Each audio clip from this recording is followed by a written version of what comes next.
నాకు సమయాన్ని ఇచ్చినటువంటి మన తండ్రి అయిన దేవునికి, మన రక్షకుడైన యేసుక్రీస్తు ద్వారా కృతజ్ఞతాస్తుతులు చెల్లించుకుంటూ,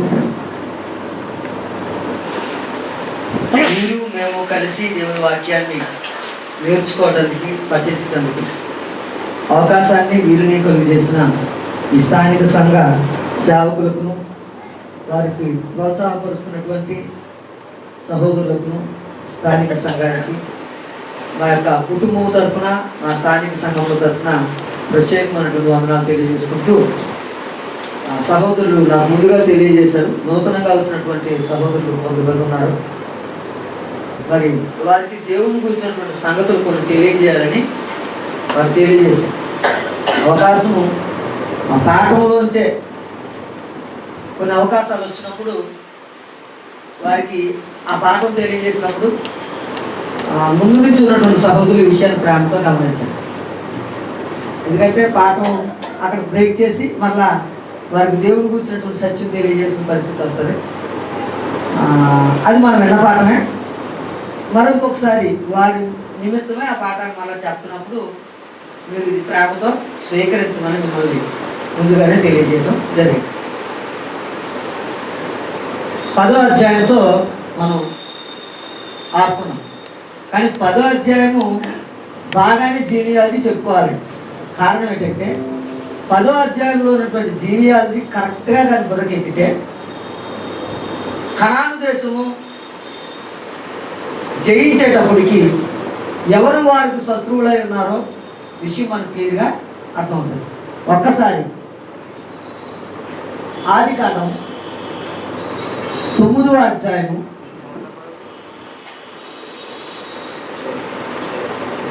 ఆదికాండము 9వ అధ్యాయము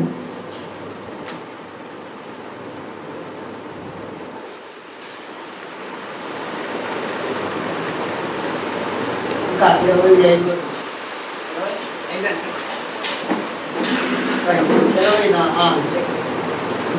కనాను శపింపబడిన వాడై తన సహోదరులకు దాసానుదాసుడగునను మరియు అతడు షేము దేవుడైన యెహోవా స్తుతింపబడునుగా కానీ అతనికి దాసుడగు. దేవుడు యాఫెతును విశాలపరచును, అతడు షేము గుడారములో నివసించును, అతనికి కనాను దాసుడగును అని. ఈ ఇశ్రాయేలీయుల చరిత్ర మొత్తానికి లేదా భూమి యొక్క చరిత్ర మొత్తానికి ఇది చాలా ఇంపార్టెంట్ అని వచ్చినారు. ఆదికాండము 9, 25, 26, 27 వచనాల యొక్క సారాంశం మనం భవిష్యత్తులో చూస్తాం కనుక దేవుడు ఎవరిని దీవించుకుంటూ వచ్చాడు, ఎవరు ఎవరికి దాసులు అవ్వాలా, ఎవరి ద్వారా దేవాది దేవుడు తన రక్షణ సంకల్పాన్ని భూమి మీదకి తీసుకొని వస్తాడు అనే సంగతి అక్కడ మనకు అర్థం అవుతుంది. కనుక ఆ జీనియాలజీని ఖచ్చితంగా తెలుసుకోవాలి. ఇక్కడ ఒక విషయాన్ని చెప్పాడు, కనాను శపింపబడిన వాడే అన్నాడు. నోవాకు ఎంతమంది పిల్లలు? ఇందా సహోదరులు కొంచెం వేస్తారు, ఇప్పుడు మళ్ళీ కొంచెం క్లియర్గా ఇస్తారు. కనానికి ఎంతమంది పిల్లలు? నోవాకు ఎంతమంది పిల్లలండి? షేము, హాము. మరి కనాన్ ఎవరండి?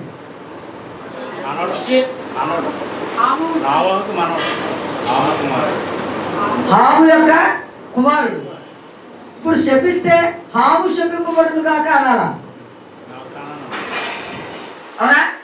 కానీ జీనియాలజీ ఇతను ఏమన్నాడు? కనాను శపింపబడును కాక అన్నాడు.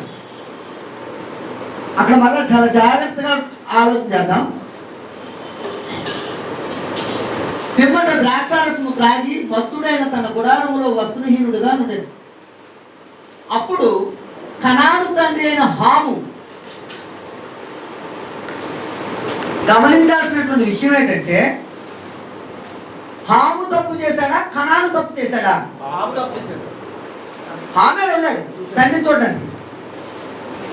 కానీ హామని చెప్పకుండా ఎవరని చెప్తున్నాడంటే కనాను తండ్రి అయిన హాము. అంటే ద ఇంపార్టెంట్ హాము వంశంలో ఇంపార్టెంట్ రోల్ పోషించేవాడు ఎవరు? కనాన్. అది విషయంగా గుర్తుపెట్టుకోవాలి. ఇంపార్టెంట్ వ్యక్తిని భవిష్యత్తులో హాము వంశానికి హీరో రోల్ పోషించేది ఎవరంటే కనాను. కనుక కనాను తండ్రి అయిన హాము. చాలా మందికి తండ్రి ద్వారా గౌరవము పిల్లలకు వస్తుంది, కొంతమంది పిల్లల ద్వారా గౌరవము తల్లిదండ్రులకు వస్తుంది. అవునా కదా? ఉదాహరణకి మంచి స్పోర్ట్స్ మ్యాన్ ఉన్నాడు, తండ్రి మామూలు సామాన్యమైనటువంటి వాడు. ఆ స్పోర్ట్స్ మ్యాన్ వెలుగులోకి వచ్చిన తర్వాత పలానా వాణి తండ్రి అని చెప్తారు. ఒకవేళ ముందే ఆ తండ్రి గొప్పవాడైతే కొడుకుని పలానా వాడు కొడుకు అని చెప్తారు. ఇక్కడ చెప్పడంలోనే అర్థం ఉంది. ఏమన్నాడంటే కనాను తండ్రి అయిన హాము అంటే భవిష్యత్తులో ఎవరు ఇంపార్టెంట్ రోల్ పోషిస్తారో సార్. మీ ప్రశ్న క్లియర్ అయిపోయింది కదా? రైట్. కనుక ఆ జీనియాలజీని ఇప్పుడు చూడక తప్పదు. 10వ అధ్యాయానికి వద్దాం.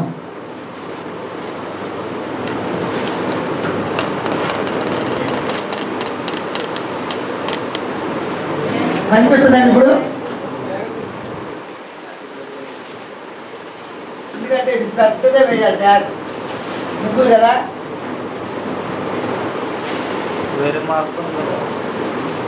హాము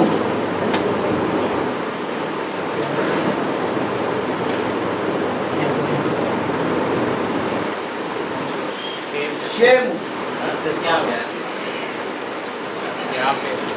యాపే. ఎందుకంటే వీళ్ళు ఎందుకు ఇంత పెద్ద చేశారంటే మొత్తం వీళ్ళు పిల్లల జీనియాలజీ కూడా వస్తుంది కనుక. మొట్టమొదటిగా యాపేతు సంతతిని 10వ అధ్యాయంలో చెప్పుకుంటూ వచ్చాడు. ఆది కాండము 10వ అధ్యాయాన్ని చూద్దామండి.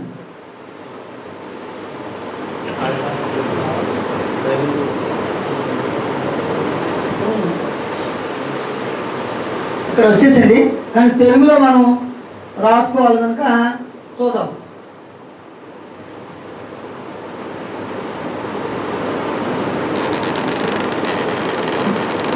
ఒకటో అధ్యాయం 2వ అధ్యాయము 10వ అధ్యాయం 2వ వచనం నుంచి 5వ వచనం వరకు యాపేతు యొక్క వంశావళి ఉంటుందండి.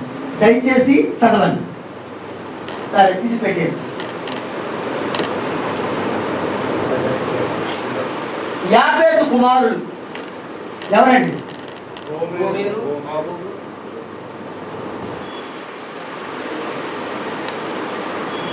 గోమేరు, తర్వాతి మాగోగు, మాదయి, యావాను, తుబాలు,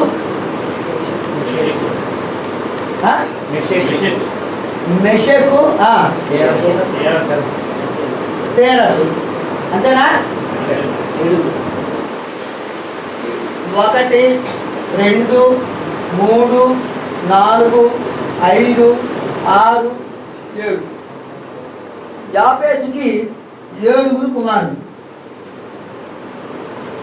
గోమోరు యొక్క కుమారుడు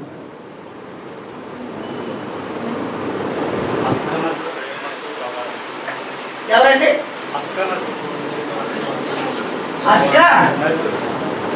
అస్కనాదు.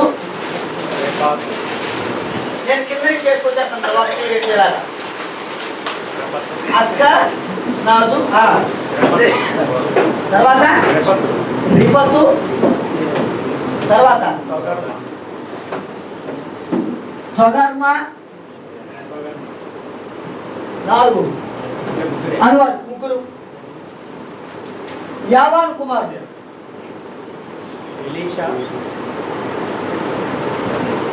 ఎలీషా, తర్కీషు, గిత్తీము, గిత్తీము, దాదోనిము, 4. తర్వాత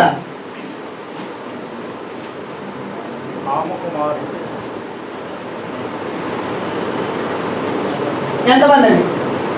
ఎలాగిచ్చాడంటే యాపేతు యొక్క కుమారులు, యాపేతు యొక్క మనుమలు. అవునా? యాపేతు యొక్క కుమారులు 7, యాపేతు యొక్క మనుమలు ఎంతమంది అండి? 7. వీరు సముద్ర తీరమందలి ప్రాంతముల వారు అన్నాడు. తర్వాత రెండోది ఎవరు చెప్పాడు? హాము సంతానం. హాము సంతానాన్ని చూద్దామండి. అది ఎక్కడి నుంచి ఇది వచ్చిన ఎక్కడి నుంచి ఎక్కడి వరకు అండి?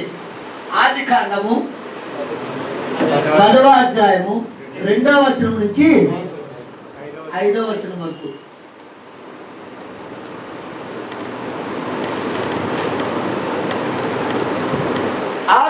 నుంచి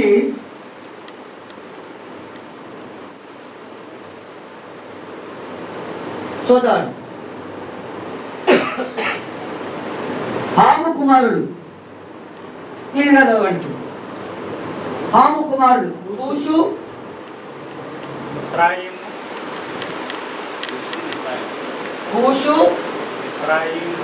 మిస్రాయిము, మిస్రాయిము, కూతు, కనాను.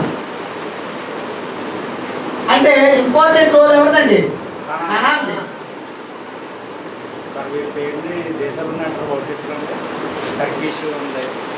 ఆ దేశాలన్నీ ఇప్పుడు ఇందులో మనకు వస్తాయి. కనాను దేశాన్ని, సీనాయి కొండను, కనాను దేశాన్ని దాని చుట్టూరు ఆక్రమించుకున్న వాళ్ళంటే హాము సంతానమే. కనుకనే హాము సంతానమే. షేము సంతానం నుంచి వచ్చినటువంటి వారు హాము సంతానాన్ని పారద్రోలి కనాన్ని ఆక్రమించుకోవాలి. అప్పుడు నోవాహు యొక్క ఏదైతే మాట అన్నాడో ఆ మాట అప్పుడు నెరవేరుతుంది. ఈ సంగతులన్నీ ఈ చరిత్రలో రావాలంటే జీనియాలజీ బాగా ఊర్లోకి రావాలి. వంశావళి బాగా అర్థం అవ్వాలి. వంశావళి చదువుతున్నప్పుడు నిద్ర వచ్చేస్తుంది. ఇడి కొడుకు ఆడు, ఆడు కొడుకు వీడు, ఇడి కొడుకు ఆడు అన్నప్పుడు నిద్ర వచ్చేస్తుంది. కానీ దాన్ని బాగా పఠించడం వల్ల అది మన బుర్రలోగా ఎక్కితే ముందున్నటువంటి చరిత్రకు వంశావళి బాగా అవసరం అవుతుంది. కనుక ఈ సత్యాన్ని బాగా గుర్తుపెట్టుకోవాలి. కూషు యొక్క సంతానాన్ని చూద్దాం. కూషు కుమారుడు చదవండి. కూషు కుమారుడు షబా, హవీలా, షప్త, రాయిమా, శబ్దక. అంటే ఎంతమంది కొడుకులండి? 5. మళ్ళా ఇంపార్టెంట్ వ్యక్తి ఉన్నాడు ఇక్కడ, 6వాడు. ఎవరు? నిమ్రోదు. ఆ ఇంపార్టెంట్ అన్నది స్టార్ గుర్తుపెట్టుకోండి. ఇతడు పరాక్రమశాలి అట. ఇతడు పేరు మీద లోకోక్తే ఉంది. తర్వాత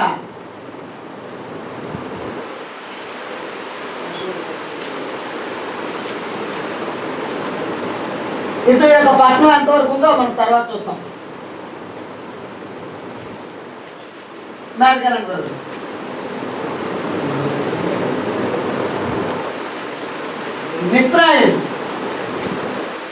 మిస్రాయిం యొక్క పిల్లలు చూడండి. లూదియేలును,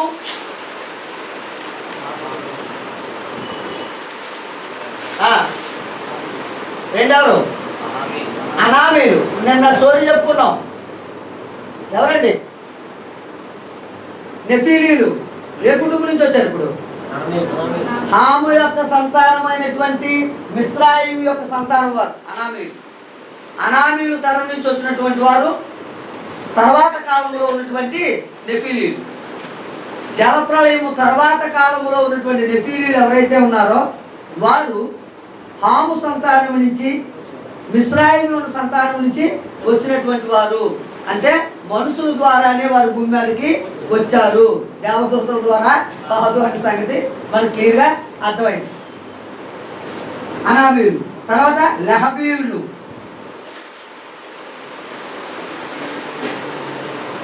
నాలుగు నప్తూహీలు,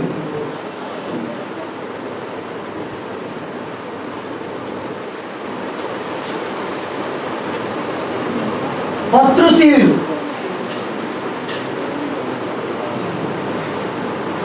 ఆరు కస్లూహీలు,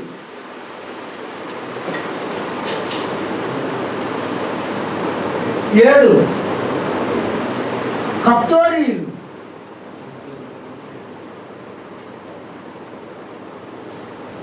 ఎనిమిది కరుడు. ఫిలిస్తీన్లు కస్లోలీల నుండి వచ్చినవారు. ఈ కస్లోలీల నుండి ఎవరు వచ్చారండి? ఫిలిస్తీన్.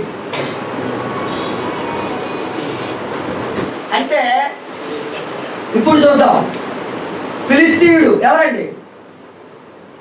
గొలియాతు. గొలియాతు హైట్ ఎంత అండి? చాలా పొడవు. అంటే అప్పుడు ఉన్నటువంటి మనుషుల కంటే ఎత్తు. అవునా? అతడు ఏ వంశం వాడు ఇప్పుడు? అంటే అనామీయుల యొక్క సంతానం. అంటే ఎక్కడి నుంచి వచ్చాడు అతడు? నెఫీలీయుల యొక్క వాడు. నెఫీలీయుడు అంటే ఇప్పుడు అర్థం ఏంటి? ఎత్తైన వారు. అది దానికి అర్థం. బలత్కారులు అని అర్థం. అర్థమైందండి? ఇప్పుడు ఫిలిస్తీన్లు ఏ జాతి వారు అంటే ఎవరి సంతానం? ఫిలిస్తీన్లు మాము సంతానం. ఆమెలోంచి ఎవరి సంతానం? ఇశ్రాయేలు సంతానం. కస్రీలోంచి వచ్చినటువంటి వారు ఫిలిస్తీన్లు.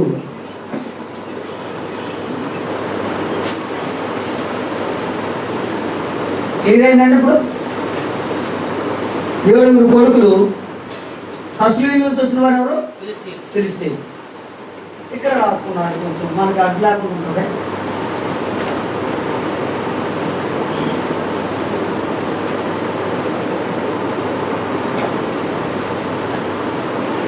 కనాను దేశాన్ని ఆక్రమించుకున్న వాళ్ళ ఫిలిస్తీన్లు ఉన్నారా? సౌలు ఎవరితో వెళ్ళాడు? అంటే ఏ సంతానంతో అనుకుంటూ వెళ్ళాడు? అది విషయం. అది తర్వాత చరిత్రకి ఈ జీనియాలజీ బాగా అవసరం అవుతుంది అనే సత్యాన్ని గుర్తుపెట్టుకోవాలి. తర్వాత రండి, కనాను. ఇక్కడికి వచ్చేద్దాం. అంటే పూతు సంతానం రాయలేదు.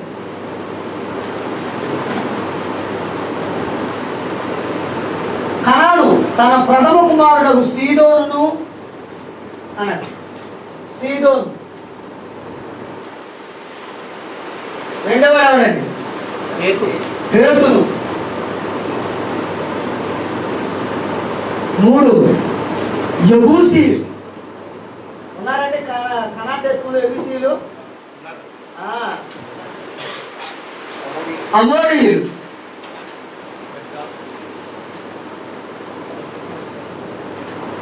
గిర్గాయిలు.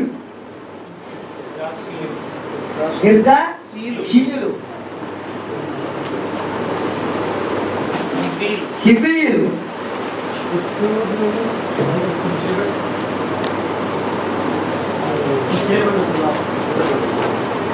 ఆర్కీయులు.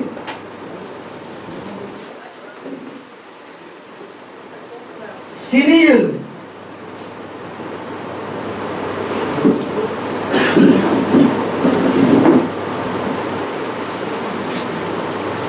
అర్బాదీయులు.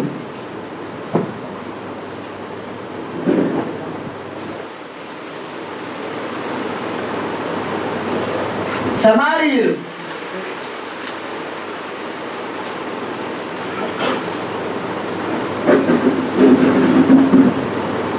హమాతీయులు.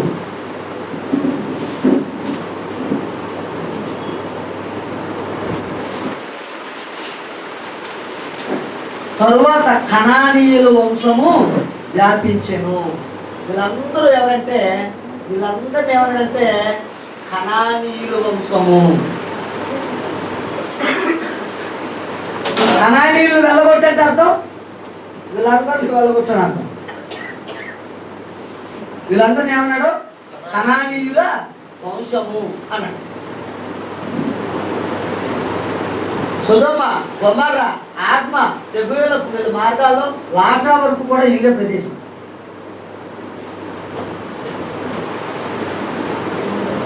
వీళ్ళ దేశాలు ఇవన్నీ. సో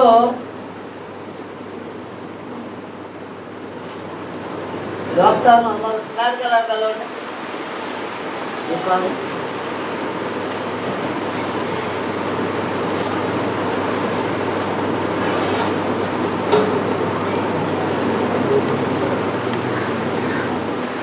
అయిపోయింది. ఎవరి సంతానం? మామ సంతానం అయిపోయింది. ఇప్పుడు షేము సంతానం. ఇది ఎక్కడి నుంచి ఎంతవరకు అండి? ఆది కాండము 10వ అధ్యాయము 6వ వచనం నుంచి 8వ వచనం వరకు రండి. 21వ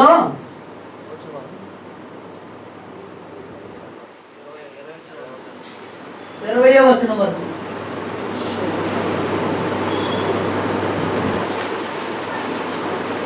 21వ వచనం ఏమన్నాడు తెలుసా?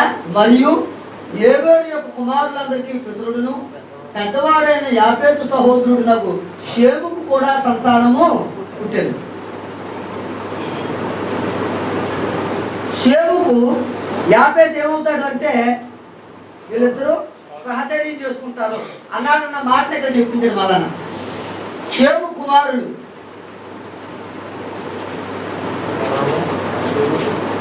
షేము కుమారులు ఎవరెవరండి?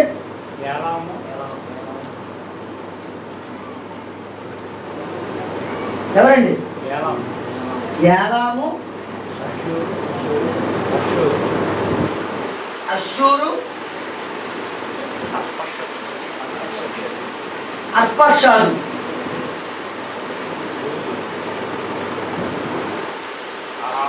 అర్పక్షాదు లూదు అనేవారు. లూదు, అరామా.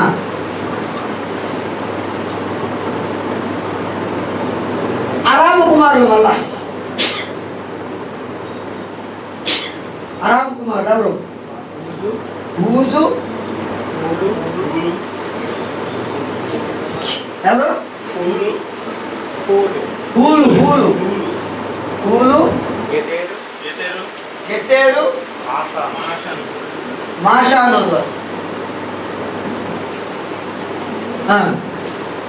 అర్పక్షాదు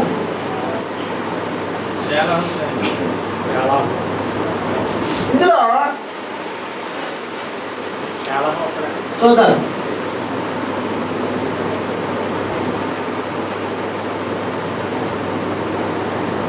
దేవుడు ఇక్కడి నుంచి మళ్ళీ ఏం చేయడం మొదలెట్టారు? వంశానికి ఒక్కడనే తీసుకోవడం మొదలెట్టాడు. షేముకి ఎంతమంది పిల్లలు? 5గురు. ఇప్పుడు 5గురిని ఆశీర్వదించుకుంటూ వచ్చాడా? ఒకరినే ఫైనల్ చేసుకుంటూ వచ్చాడా? ఒకరినే. ఎందుకని?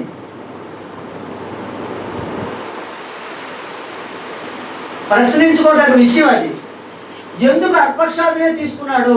మిగతా వాళ్ళని ఎందుకు వదిలేశాడు? ఎప్పుడు సంకల్పాన్ని మర్చిపోకూడదు. సంకల్పం ఏంటండి? ఎవరు రావాలండి భూమి మీదకి? స్త్రీ సంతానం భూమి మీదకి రావాలి. ఆయన భూమి మీదకి రావటం కోసం దేవుడు ఒకరిని ఒకరిని ఒకరిని ఒకరిని సపరేట్ చేసుకుంటూ వస్తున్నాడు. అందులో దేవుడు ఎవరిని ఎన్నుకున్నాడంటే అర్పక్షాదుని ఎన్నుకున్నాడు. అర్పక్షాదు నుంచి మనం జీనియాలు వేరే విధంగా వేసుకుంటూ వచ్చేస్తాం. కానీ మరి వీళ్ళందరూ ఎవరు? వీళ్ళందరూ కూడా ఈ సువిశాల దేశాన్ని ఆక్రమించుకున్నటువంటి వారే. కనుక తర్వాత జీనియాలు చూద్దాం. అర్పక్షాలు, అర్పక్షాలు యొక్క సంతానం ఎవరెవరండి? షెలాహు. కానీ ఇక్కడి నుంచి ఒక్కొక్కరు వస్తారండి. అంటే ఇతన్ని ఆశీర్వదించుకుంటూ వచ్చాడు కనుక ఇతర సంతానం వస్తుంది.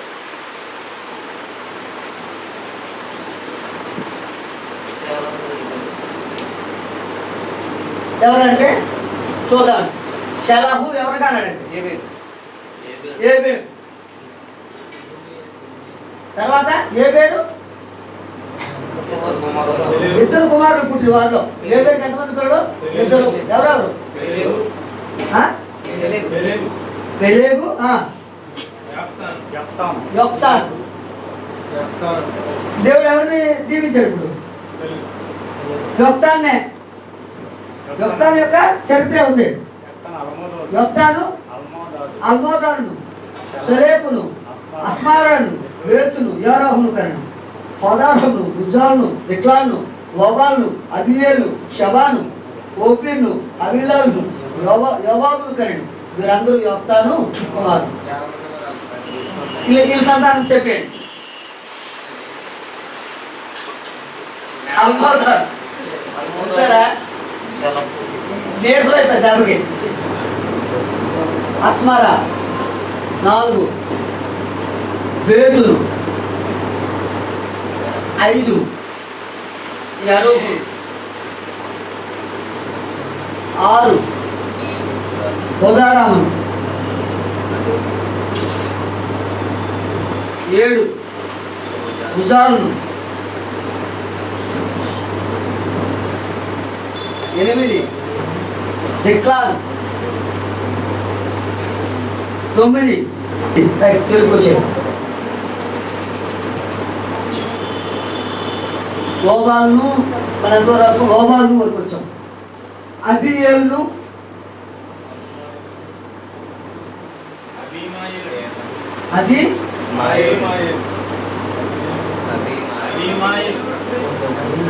అబీమాయేలును, షాబాను. అబీమాయేలును,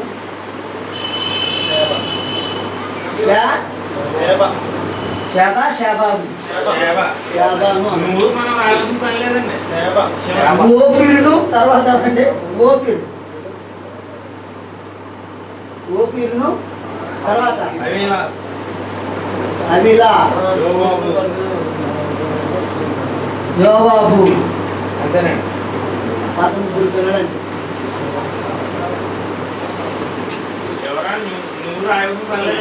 అందరికి అనును యోతాను అనే దానికి అను బాగా.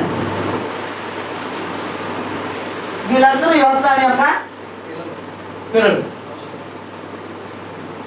వీరందరూ షేము కుమారులు అన్నాడు. ఇప్పుడు ఇందులో మనం సపరేట్ చేసుకోవాల్సినటువంటి పరిస్థితి వస్తుంది. వీళ్ళందరూ ఎవరంటే నోవాహు యొక్క కుమారులు. వీరందరూ ఎవరు? నోవాహు యొక్క కుమారులు. వీరిని దేవుడు ఏమని ఆజ్ఞాపించాడంటే, మీరు ఫలించి విస్తరించి భూమిని నిండించే పని. ఈ నోవాహు యొక్క కుమారులైనటువంటి ఆ కుమారులు కుమారులు కుమారులు కుమారుల యొక్క పని.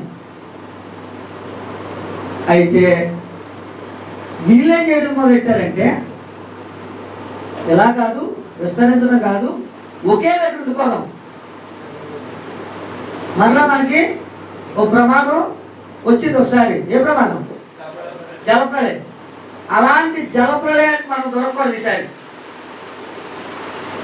అని చెప్పి ఏం చేయడం మొదలెట్టారంటే, అందరూ కలిపి ఒక నిర్ణయానికి వచ్చి బాబేలు అనే గోపురం కట్టుకొని, ఇలాంటి పరిస్థితి వస్తే ఆ గోపురం చివరికి లేకపోతామని ఆలోచన చేసుకొని గోపురాన్ని కట్టడం ప్రారంభించారు. దేవుని యొక్క ఉద్దేశం వేరు, మానవుని యొక్క ఉద్దేశం వేరు. ఎప్పుడు దేవుడి మాటకి మానవుడు వక్రంగానే ఆలోచించడం మొదలెట్టాడు. ఆయన మాట అన్నాడు, ఒక వాగ్దానం చేశాడు. ఏ వాగ్దానం? ఇక మీదట జనులను దేంతో నాశనం చేయదు, నీటితో నాశనము చేయదు అని చెప్పి అతను ఒక గుర్తు పెట్టాడు. రెయిన్బో, ఒక గుర్తుని ఆకాశంలో పెట్టాడు. అయినప్పటికీ కూడా వీళ్ళ యొక్క ఆలోచన ఏంటంటే, టవర్ కట్టేసుకోవాలి, మనం అందరం ఒకే దగ్గర ఉండిపోవాలి. అప్పుడు దేవుని యొక్క ప్రణాళిక ఏమైపోద్దంటే నెరవేరు. కనుక అతను ప్రణాళికను అతను నెరవేర్చుకోవటం కోసం అతను ప్రతిసారి చొరవ తీసుకున్నాడు.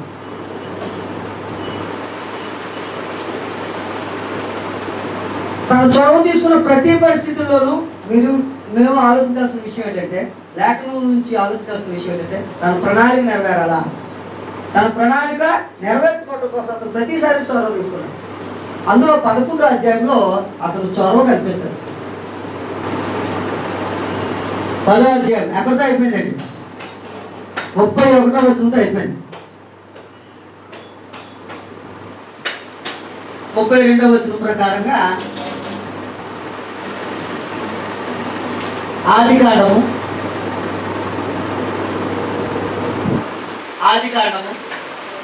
10వ అధ్యాయము 21వ వచనం నుంచి ఎన్నో వచనం వరకు అండి, 32వ వచనం వరకు మీరు సంతానం. 10వ అధ్యాయం వివరణ అయిపోయింది. ఈ వివరణ మనకి ఎక్కడ కనిపిస్తుంది అంటే, ఈ జాతుల యొక్క విధానాలన్నీ, ఈ జాతులు ఎక్కడెక్కడి నుంచి వచ్చాయి, వీరు ఎవరెవరు అని ఆలోచన చేసినప్పుడు కనాను దేశానికి వచ్చేసరికి వీరు ఎక్కడి నుంచి ఎవరెవరో మనకి అర్థమవుతుంది. ఫిలిస్తీన్లు అంటే వెంటనే రావాలా, కనాను యొక్క సంతానము, వారు ఎక్కడి నుంచి, హాము యొక్క సంతానము, ఇస్రాయేలు యొక్క మనవడు, కస్లూలోంచి వచ్చినటువంటి వారు ఫిలిస్తీన్లు అని ఖచ్చితంగా చెప్పాలి. అంటే ఆ విషయం మనకు అర్థం అవ్వాలి. ఆ వ్యక్తులు ఎవరు అంటే, భూమి మీద తర్వాత ఉన్నటువంటి నెఫీలీలు ఎవరు అంటే ఇశ్రాయేలు వంశం నుంచి వచ్చినటువంటి వారు అని మనం చెప్పగలిగి ఉండాలి. అంటే ఈ జీనియాలజీని బాగా మనకి ఎక్కించుకోవాలి. కొంచెం కష్టంగానే ఉంటుంది, కానీ బైబిల్ చరిత్ర తెలుసుకోవాలంటే ఖచ్చితంగా దాని యొక్క జీనియాలజీని ఆలోచన చేయక తప్పదు. ఈ విషయాలు గుర్తుపెట్టుకుందాం. తర్వాత ఈ అర్పక్షాల దగ్గర నుంచి మళ్ళీ మనం సపరేట్ చేసుకోవాల్సిన పరిస్థితి వస్తుంది. ఒక్కసారి మీరు వేసి తీయండి.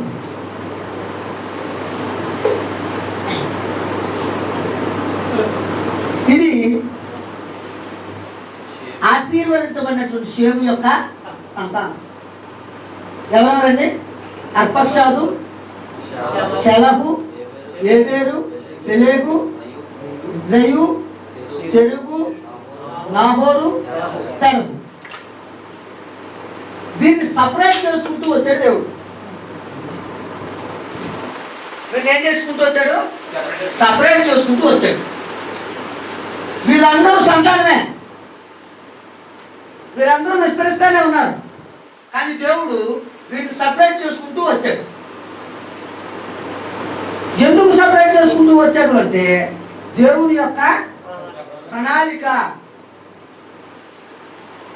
ఆ దేవుని యొక్క ప్రణాళికను బట్టి అబ్రహాం భూమి మీదకి రావడం జరుగుతుంది. ఇది ఎలా పెట్టుకున్నారు? 10వ అధ్యాయం పూర్తయిపోయింది. 11వ అధ్యాయంలోకి వద్దాం. 11వ అధ్యాయంలో ఇంపార్టెంట్ ఏం కనిపిస్తుంది అండి? 3 విషయాలు కనిపిస్తాయి. ఒకటి, బాబేలు గోపురం పెట్టాడు. బాబేలు గోపురం ఇది ఒక్కసారి పిక్చర్ చూసేయండి.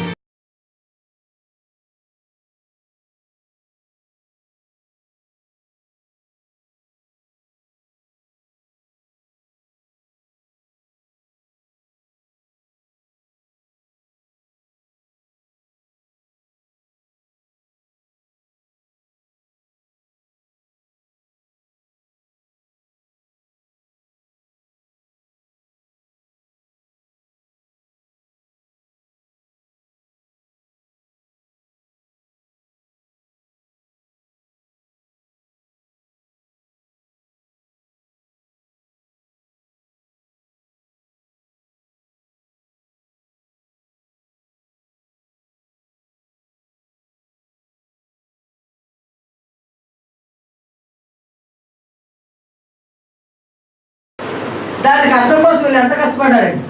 మొట్టమొదటి ఇటుక బట్టి తయారైంది అక్కడ ఇటుక బట్టీలు అంటారు కదా, ఇప్పుడు మనకుంటే కనిపిస్తాయి. ఇల్లు తయారు, మొట్టమొదటి ఇటుకలు తయారు చేసుకున్నది, మట్టి కీలు తయారు చేసుకున్నది. అంటే మట్టి కీలు అంటే ఏంటి తెలుసా? మట్టికీలు అంటే ఏంటి? ఇటుకును పెట్టి అతికించేది, దాన్ని మట్టికీలు అంటారు. దేనితో అతికించేవారంటే మట్టితోటే. దాన్ని అడుసు తొక్కేసి, చిగట మట్టిని బాగా అడుసు తొక్కేసి దాన్ని మెత్తగా చేసి ఇటుకి మధ్య పెట్టి ప్లాస్టింగ్ చేసేవారు. ఇప్పుడున్న సిమెంట్ కంటే చాలా గట్టిగా పడుతుందండి. మొట్టమొదట ఇటుక మట్టికీలు తయారైంది ఎక్కడంటే బాబెల్, అంటే వీళ్ళ దగ్గర నుంచి తయారైంది. వీళ్ళందరూ ఏం చేసుకున్నారు చూద్దాం. 11వ అధ్యాయానికి వచ్చారు. భూమి అంతటా ఒక్క భాషయు ఒక్క పలుకులు ఉండదు. 11వ అధ్యాయంలో 3 విషయాలు కనిపిస్తాయి. మొదటిది ఏంటంటే ఒకే భాష. హాము సంతతి, షేము సంతతి, యాఫేతు సంతతి వీరందరూ మాట్లాడింది ఒకే భాష. కారణం ఏంటంటే వీరందరూ నోవాహు యొక్క పిల్లలు. నోవాహు యొక్క పిల్లలు, వారి మనవళ్ళు, మిగతా వారందరూ మాట్లాడేది ఒకే భాష. కనుక ఒకే భాష ఉంటుంది కనుక యూనిటీ కూడా ఎక్కువే ఉంటుంది. ఒకే మాట మీద నిలబడగలుగుతారు. తర్వాత వారు తూర్పున ప్రయాణమైపోతుండగా సేనాడు దేశం అంతా ఒక మైదానం వారికి కనబడింది. అక్కడ వారు నివసించి మనం ఇటుకలు చేసి బాగుగా కాల్చుదాము రండి ఒకరితో ఒకరు మాట్లాడుకునేది. రాళ్లకు ప్రతిగా ఇటుకలను, అడుసులకు ప్రతిగా మట్టికీలను వారికి ఉండేది. మరియు వారు మనము భూమి అంతటా చెదిరిపోకుండా ఒక పట్టణమును, ఆకాశమునంటు శిఖరము గల ఒక గోపురమును కట్టుకొని పేరు సంపాదించుకుందాము రండి మాట్లాడుకునగా. దేవుని యొక్క ఆలోచన, మీరు భూమి అంతటా వ్యాపించి భూమిని నిండించే పని నీదంటే వీళ్ళేమంటున్నారు? చెదిరిపోకుండా ఉందాం, ఒకే మాట మీద ఉందాం, పేరు సంపాదించుకుంటారట. భూమి మీద ఓ పెద్ద టవరు కట్టేద్దాం అని నిర్ణయం చేసుకున్నాను. యెహోవా నరులు కుమారులు కట్టిన పట్టణమును గోపురమును చూడదిగి వచ్చెను. ఇప్పుడు ఇంకో పదం వాడాడు అక్కడ, నరులు కుమారులు. షేమును దీవించాడు కదా, షేమును కూడా ఇప్పుడు ఏమని వాడాడు? నరులు కుమారులను వాడాడు. అంటే మానవుని నుంచి ఉద్భవించినటువంటి వారు అనే భావం. అంతే, ప్రత్యేకమైన భావం ఏమి అక్కడ లేదు. అక్కడ నరులు కుమారులు అన్నాడు కదండి, ఆశీర్వదించబడిన తగిన కూడా నరులు కుమారులు అన్నారు కదండి అనే ఎక్స్ప్రెషన్ వస్తుందని ముందే చెప్తున్నాను విషయం కదా. మానవుల నుంచి ఉద్భవించినటువంటి వారు, నరుల నుంచి వచ్చినటువంటి వారు అనే ఎక్స్ప్రెషన్ తోటి అక్కడ చెప్పడం జరిగింది. అప్పుడు యెహోవా, ఇదిగో జనము ఒక్కటే, వారందరికీ భాష ఒక్కటే, వారి పని ఆరంభించి ఉన్నారు. ఇక మీదట వారు చేయదలుచుకుని ఏ పని అయినా చేయకుండా వారికి ఆటంకమేమీ ఉండదు. కనుక మనము దిగిపోయి వారిలో ఒకరి మాట ఒకరికి తెలియకుండా అక్కడ వారి భాషలను తారుమారు చేయదుము రండి అని అనుకోరండి. అలాగే యెహోవా అక్కడ నుండి భూమి అంతటా వారిని చెదరగొట్టెను. అదండి అక్కడ జరిగినటువంటి విషయం ఏంటంటే, మొదటిది భాషలు తారుమారు, భూమి అంతటా చెదరగొట్టడం, వాళ్ళు బాబేలు టవరు కట్టుకోవటం. 11వ అధ్యాయంలో 3 సంగతులు: బాబేలు గోపురము, భాషలు తారుమారు, వారిని భూమి అంతటా చెదరగొట్టడం. ఆయన తన పని, తన సంకల్పం గురించి వారిని ఏం చేశాడు? చెదరగొట్టాడు. వారు యూనిటీగా ఉండడం ఇష్టం లేక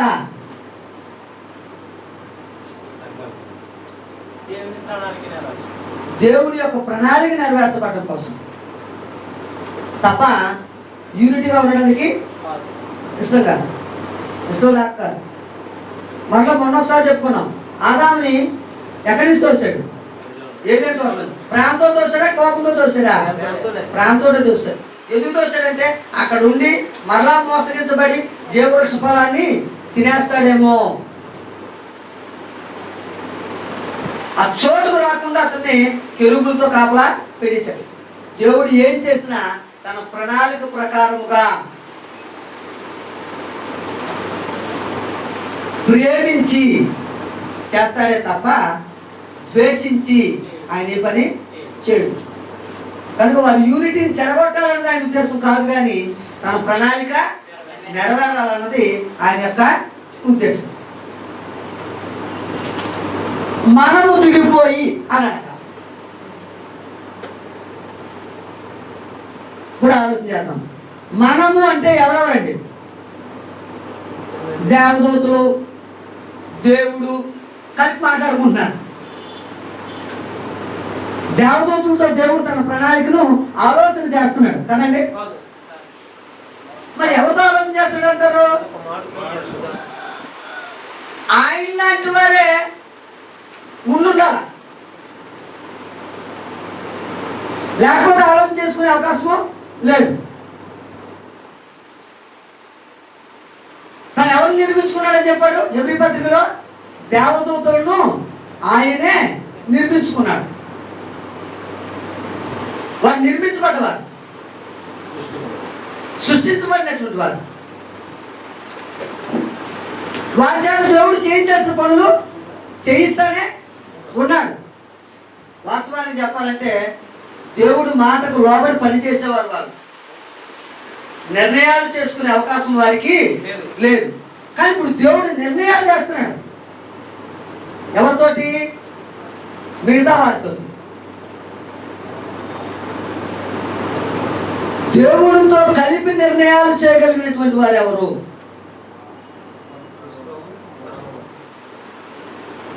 అంటే దేవుడితో సమానులైనటువంటి వారు ఇంకా ఎవరో ఉన్నారు.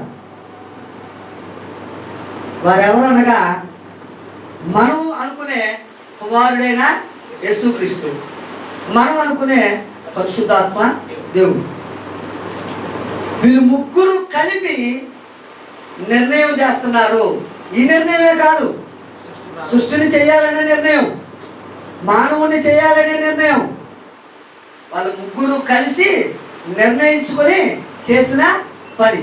కనుక భాషల తారుమారు చేసి ఈ ప్రజలను ఆయా భూమి అంతటా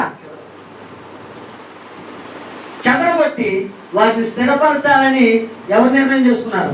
వారు ముగ్గురు నిర్ణయం చేసుకున్నారు. మనము మనము మనము అనే సంగతిని జ్ఞాపకం. ఒక్కరే మాత్రం కాదు, కానీ మనకి సందర్భానుసారంగా ఒకరు కనిపిస్తూ ఉంటారు. రెండో సందర్భంలో ఇంకొక ఆయన కనిపిస్తాడు. మూడో సందర్భం వచ్చినప్పుడు ఇంకొక ఆయన కనిపిస్తాడు. ముగ్గురు ఒకేసారి కనిపిస్తారు. కనుక దేవుడు అనే మాటలు ఎంతమంది ఉన్నారు? ముగ్గురు ఉన్నారు. వారు ఎవరెవరంటే యెహోవా, యేసుక్రీస్తు, పరిశుద్ధాత్ముడు. దీని గురించి మనం ఆ ముందు పాఠం 12వ అధ్యాయం దగ్గరికి వచ్చేసరికి చెప్పుకోవడానికి ప్రయత్నం చేద్దాం. 11వ అధ్యాయం చివరిలోనే ఆ దేవుడి గురించినటువంటి వివరణ చేద్దాం.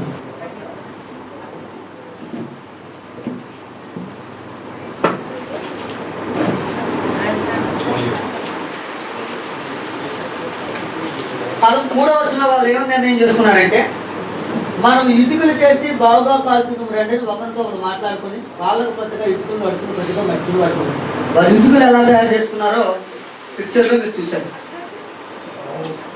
కదండి. మొట్టమొదటి ఇటుకలు వారు ఎలాగా తయారు చేసుకున్నారో మీరు పిక్చర్లో చూశారు. దాంతో వారు ఎంత శ్రమించి ఆ గోపురాన్ని కట్టారో మీరు ఆ పిక్చర్లో చూశారు. అంత శ్రమించి చేస్తున్నటువంటి పని ఎవరి సంకల్పానికి విరుద్ధం? అంతే. ఆ సంకల్పం నుంచి వారిని మీరు ఇలా కాదు ఇలా చేయండి అని చెప్పాలంటే వారు ఒప్పుకోని స్థితి ఏం కాదు. కనుక వారిని ఏం చేశారంటే ఒకటే రైట్. ఆ రైట్ ఏంటంటే భాష తారుమారు చేసేస్తే ఒకడికొకడు చెదిరిపోతారు అంటాడు. చాలా మంచి మాట అన్నాడండి. భూమి ఏంటంతటా ఒకే భాషయు ఒకే పలుకును ఉండను, వారు చెయ్యాలనుకున్న పని ఖచ్చితంగా చేసేస్తారు.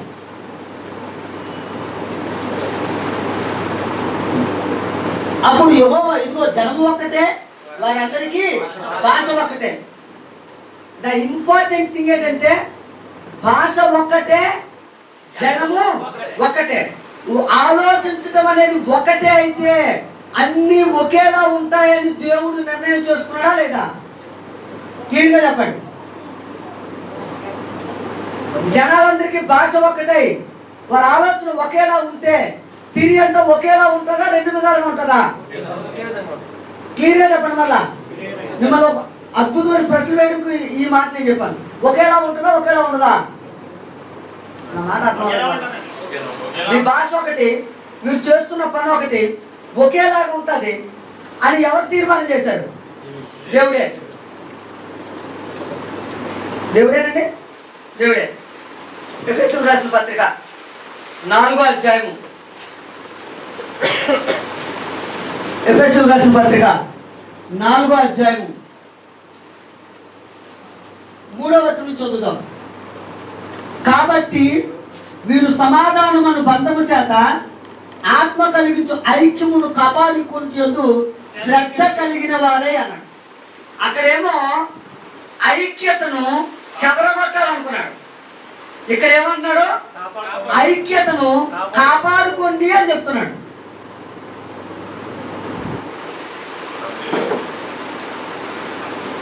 ఎలా ఉండాలట? ప్రేమతో ఒకరిని సహించుచు మీరు పిలువబడిన పిలుపుకు తగినట్టుగా దీర్ఘశాంతంతో కూడిన సంపూర్ణ వినయంతో సాత్వికంతో నడుచుకునే వాళ్ళని ప్రభువును బట్టి ఖైదీన నేను బతిమాలుకొంటున్నాను. ఏ విషయంలో మీరు ఏకత్వం పొందాలి అంటే శరీరం ఒక్కటే, ఆత్మయు ఒక్కడే, ఒకటే నిరీక్షణ, ప్రభు ఒక్కడే, విశ్వాసం ఒక్కటే, బాప్తిస్మం ఒక్కటే, తండ్రి అయిన దేవుడు ఒక్కడే. ఈ విషయాల్లో మీరు ఒకేలాగా ఆలోచించాలా, ఒకేలాగా బోధించాలా అని చెప్పారు. అంటే ఒకేలాగా ఆలోచిస్తే భూమి మీద ఎన్ని సంఘాలు ఉంటాయి? ఒకేలా బోధిస్తే ఎన్ని బోధలు ఉంటాయి? మనం ఒకేలాగా ఆలోచించాలి.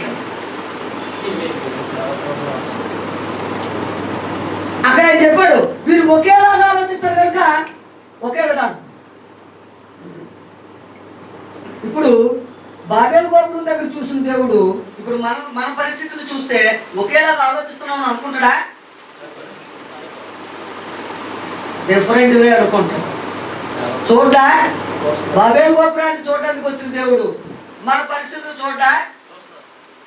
దొరికిపోతామేమో. కనుక ఒకేలాగా ఆలోచించడం, ఒకేలాగా చేయటం, మీరు ఏ పని అయినా చేయగలరని నిర్ణయం చేశాడు. ఇప్పుడు మనం ఒకేలాగా ఆలోచించగలిగితే, ఒకే బోధన తీసుకెళ్తే ప్రపంచాన్ని మొత్తం దేవుని రాజ్యముగా, దేవుని పిల్లలుగా వ్యాపింప చేయగలం.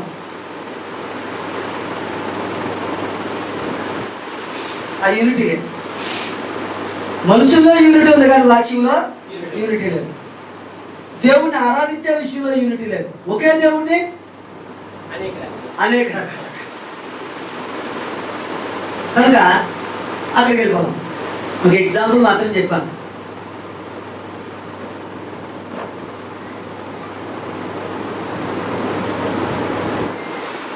అదే పని అయినా చేయగలరు. మీరు ఎంతో శ్రమించారు, మామూలుగా శ్రమించలేదు. దాన్ని పట్టుకొని వెళ్ళడం ఎంత టవర్ కట్టారు, ఆకాశాన్ని అంటేటట్టు అన్నారండి. అది లెక్క పెట్టగలమా? ఆకాశం నేను శూన్యం కదా, శూన్యాన్ని ఎక్కడ కొలవగలం? భూమిని కొలవగలం, శూన్యాన్ని కొలవగలమా? కొలవలేం. అంటే ఇది కడుతుంటే ఇంకా కట్టాలా, కడుతుంటే ఇంకా కట్టాలా.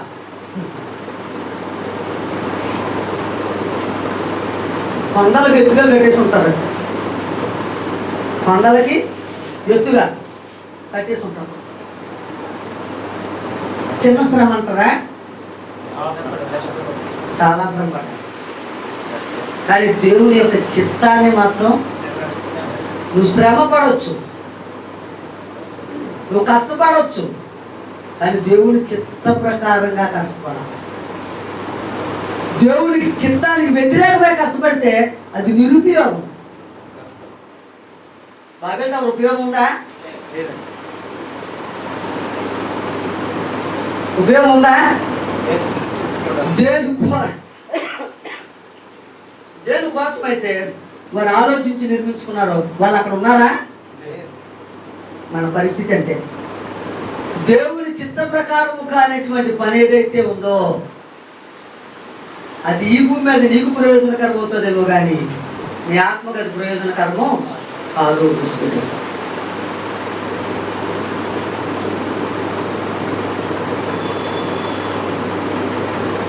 అప్పుడు యెహోవా ఇదిగో జనము ఒక్కటే, వారందరికీ భాష ఒక్కటే, ఈ పని ఆరంభించి ఉన్నారు, ఇక మీదట వారు చేయదలుచుకుని ఏ పనిని చేయకుండా వారికి ఆటంకమేమి ఉండదు.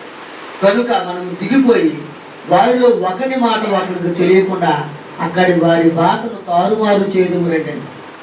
అలాగూ యెహోవా అక్కడ నుండి భూమి అంతటా వారిని చెదరగొట్టాను కనుక వారు ఆ పట్టణమును కట్టుట మానింది. అది మధ్యలో అయిపోయింది. ఇప్పుడు వారు భూమి అంతటా చెదిరిపోయారు. ఏ వంశాన్ని అంటే భాషను తారుమారు చేశాడు. ఎన్ని భాషలు ఇచ్చాడో ఎవరికి తెలియదు. వారు ఏ భాష మాట్లాడుకున్నారో మనకి లేఖనము రాయలేదు. కానీ చరిత్రలోకి వెళ్ళి చూస్తే ఫిలిస్తీన్లు, కపోరీలు, కస్రీలు, పత్రిసీలు, నప్తీలు, లెహబీలు అన్న వీళ్ళందరూ కనాన్ దేశం చుట్టూ ఉన్నారు. అప్పుడు కనాన్ దేశంలో ఏ భాష ఉంది? ఆ భాష మాట్లాడుకుంటున్నారు అంతే. వారు దేశపు భాష అంతే. ప్రపంచంలో ఎన్ని దేశాలు అయితే ఉన్నాయో అన్ని భాషలు వారు మాట్లాడుకొని ఉన్నారు అనే అర్థం చేసుకోవాలి తప్ప వేరే వేరే భాష మాత్రం కాదు. భాష అంటే అర్థం ఏంటి? భాష అనే దానికి అర్థం చెప్పండి. ఒక వ్యక్తి యొక్క హావభావాలను ఇతరులకు వ్యక్తం చేసేదాన్ని భాష అంటారు. నువ్వు భాష మాట్లాడితే ఇతరులకు ఏమవ్వాలి? అది అర్థం అవ్వాలి. ఒకవేళ అర్థం కాకపోతే అది భాషే కాదు. ఉదాహరణకి మరియ దగ్గరికి వచ్చి దేవదూత ఏదో కొన్ని విషయాలు చెప్పింది. అది ఎవరికి అర్థమైంది? మరియకు అర్థమైంది కనుకనే యేసు అని పేరు పెట్టగలిగింది. దేవదూత యోసేపుతో మాట్లాడింది. యోసేపుకు అర్థమైంది కనుకనే మరియను రహస్యముగా విడనాడాలని అనుకోలేదు. ఒకవేళ భాష అర్థం కాకపోతే ఏమవుతుంది?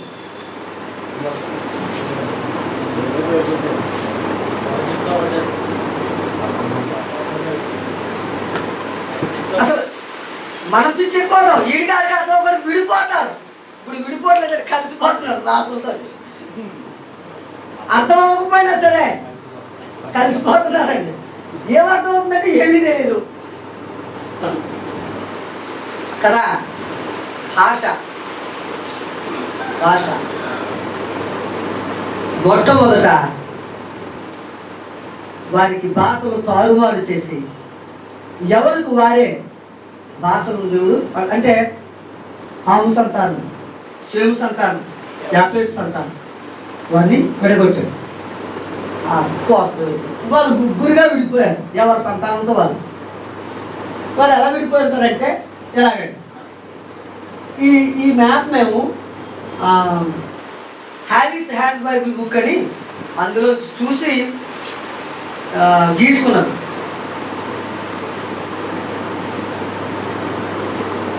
ఇదంతా అప్పుడున్నటువంటి ఎక్స్టెండ్ అనుకుంటే యాపేతు, షేము, హాము, ఇలా ముగ్గురుగా వారు వారి సంతానాలు తీసుకొని వారి భాషలతోటి వేరైపోయారు.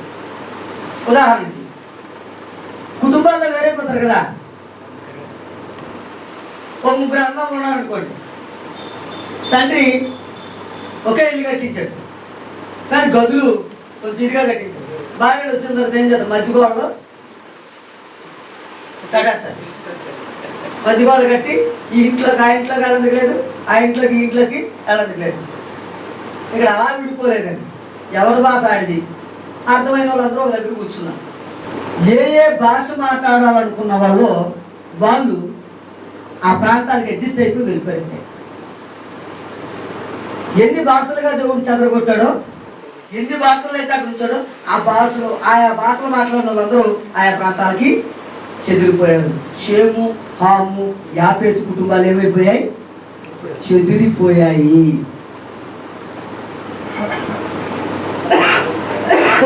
చెదిరిపోయాయి కదా. రెండో మ్యాప్ పెట్టండి.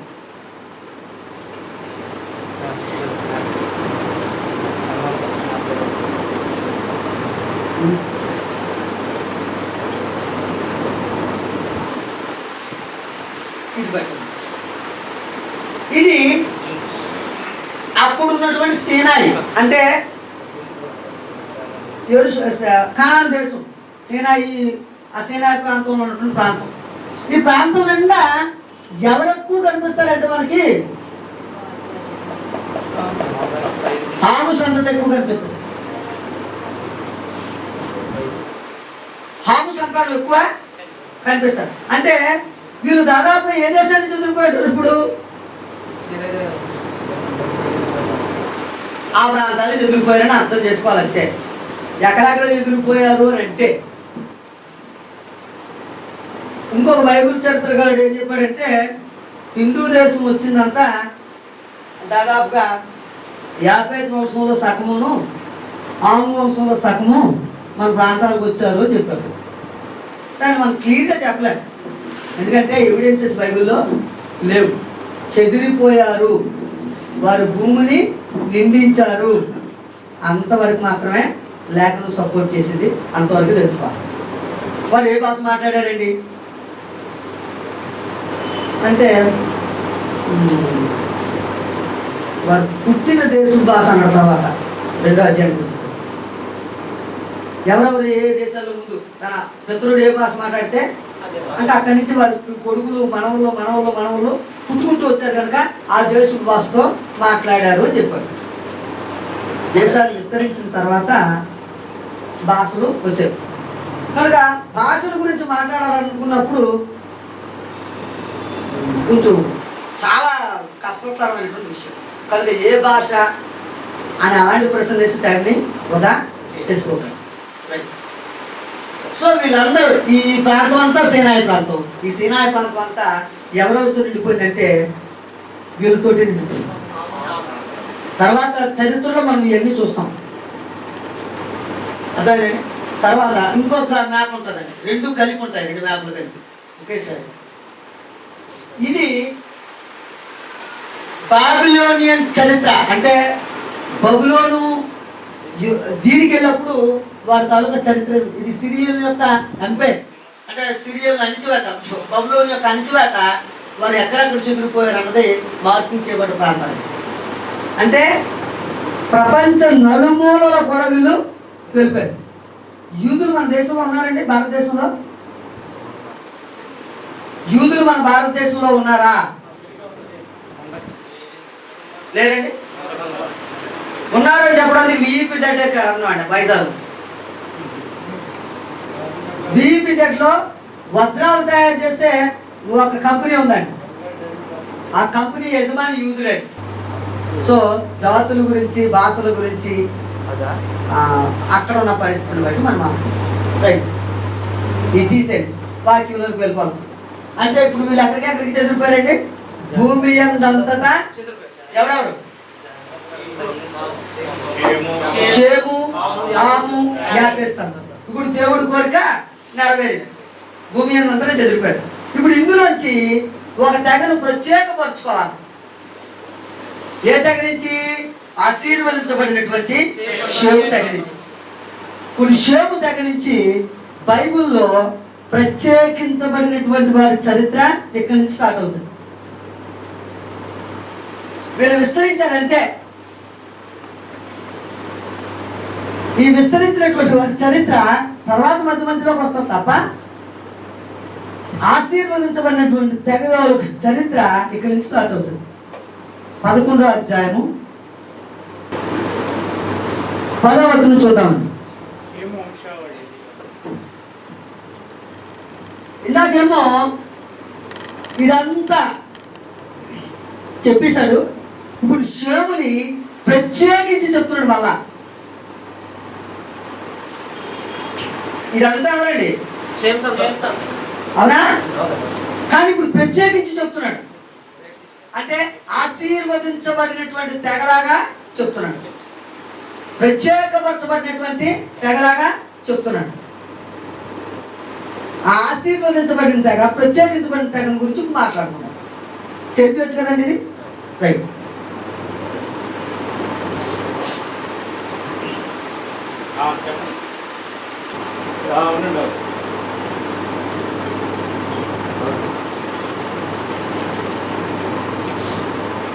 ఇలాగేసింది వేసేయచ్చు. ఇక్కడ కూడా షేము వంశావళి ఇది 10వ వచనం నుంచి. షేము 100 ఏళ్ల గలవాడై జల ప్రవాహము గతించిన 2 ఏళ్లకు ఎవరు కన్నాడండి? అర్పక్షాదులు కనెను.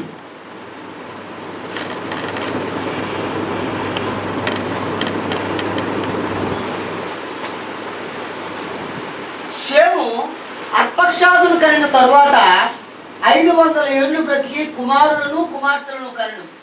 అర్పక్షాదు 30 ఏళ్ళు బ్రతికి షలూహును కనెను. ఇప్పుడు అర్పక్షాద్ ఇంకా కొంతమంది పిల్లలు కన్నాడు అన్నాడు కదా ఇందాక జీనియాలజీ ఉందా? ఇందాక జీనియాలజీలో అర్పక్షాద్ ఎంతమంది పిల్లలు? అర్పక్షాద్కి షలహు అంతేనా? జీనియాలజీలో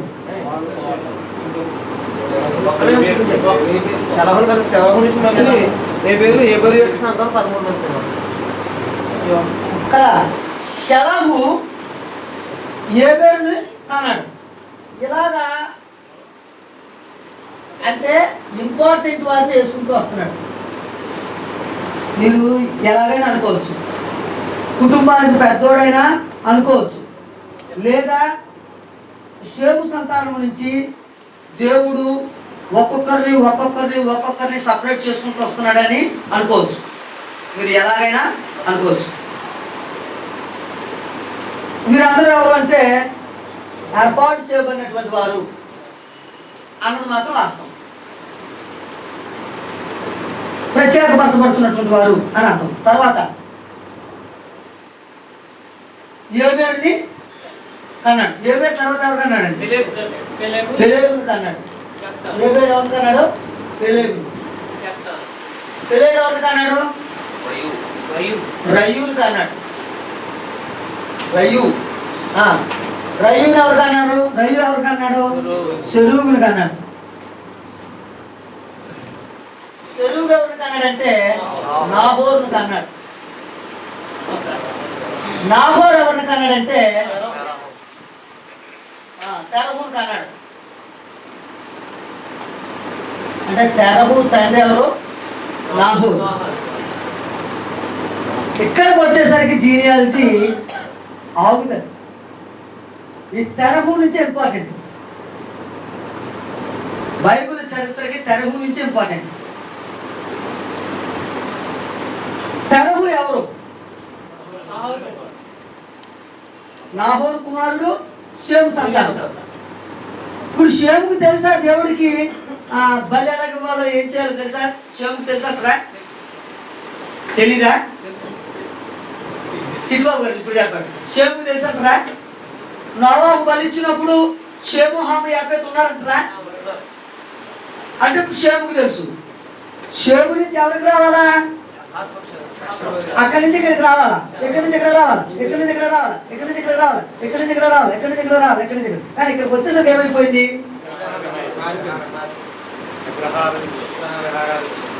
యెహోషువ గ్రంథం 24వ అధ్యాయం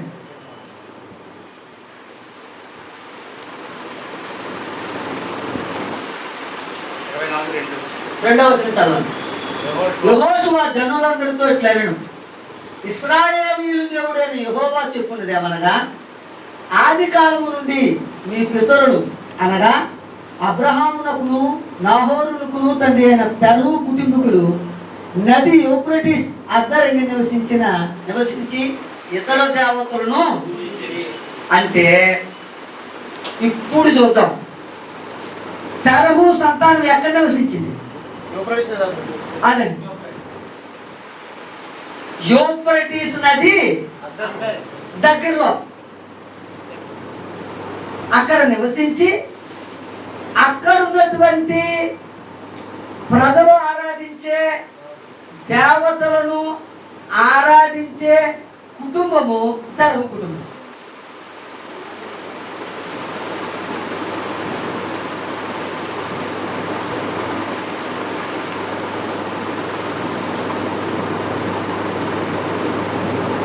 వీళ్ళకి ఇప్పుడు ఎవరు తెలియదు? దేవుడు తెలియదు.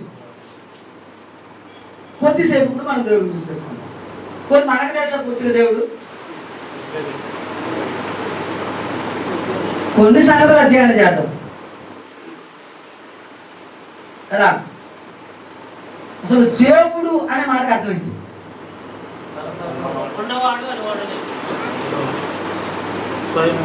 అంతేనా, లేకపోతే దేవుడు అంటే ఇదేనా అర్థం? అంటే దేవుడు అనేవాడు ఒక్కడే పదం వాడారు కనుక ఒక్కడే దేవుడు, ఇంకా భూమి మీద ఎవరు కాదు అన్న మాట. అసలు దేవుడు అనే పదానికి అర్థం ఏంటంటే అనువాడు, ఉన్నవాడు. ఈ మాట ఎప్పుడు చెప్పాడు అంటే 2500 సంవత్సరాలు అయిపోయిన తర్వాత చెప్పాడు. ఎవరికి చెప్పాడు? మోషేకి చెప్పాడు దేవుడి గురించి సత్యం. చూద్దామండి దేవుడు అనే దాని గురించి, ఆయన ఎవరు, ఆయన చేసిన సంకల్పం ఏంటి అన్నది కొద్ది నిమిషాలు, ఎందుకంటే సహోదరుల గురించి చెప్పాల్సిన పరిస్థితి చెప్తాను. దీన్ని ఇలాగే ఉంచండి కదా. రైట్, మీ పెర్మిషన్ తీసుకున్నానండి ఉదయకాలాన్ని. మీరు నన్ను తప్పుగా అనవద్దు. మీ పెర్మిషన్ తీసుకునే మొదలెట్టారు బా నిర్గమాకాండం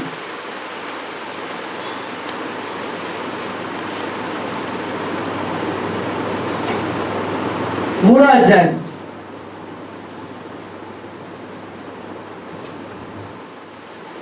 14వ వచనం నుంచి చదవండి.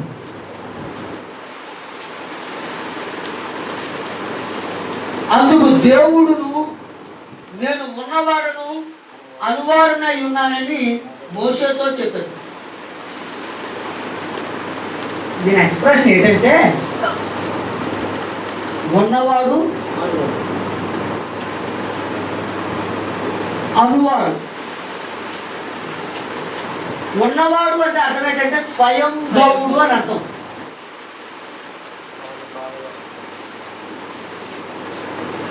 ఎవరి చేత నిర్మించబడినటువంటి వాడు కాడు, తనకు తానుగానే ఉన్నవాడు. ఎలా ఉన్నాడు అంటే చెప్పడానికి ఏం లేదంతే, ఉన్నాడంతే. ఈ ఉన్నవాడు సమస్తాన్ని తన నోటి మాట చేత సృజించాడంతే. అనువాడు అతను ఏమంటే అదే జరుగుతుంది.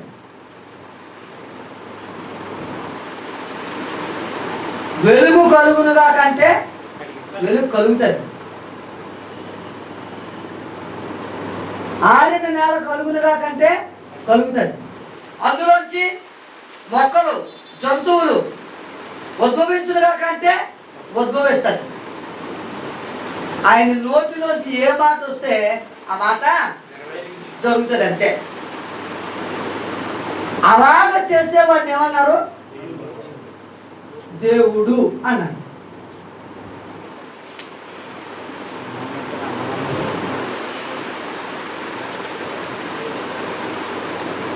మాట ద్వారా సృజించినవాడు,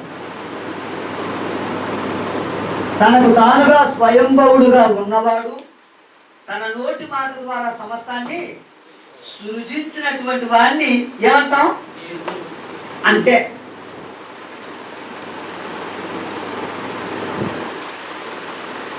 సింగులర్ వర్డ్ కనిపించింది అక్కడ. కానీ హీబ్రూ టెస్ట్లో దాన్ని ఏమన్నాడంటే ఎలోహిం అన్నాడు. ఏమన్నాడు? ఎలోహిం.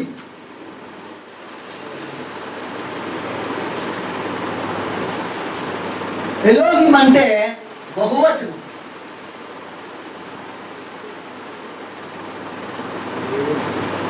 అని తర్జుమా చేయాలి.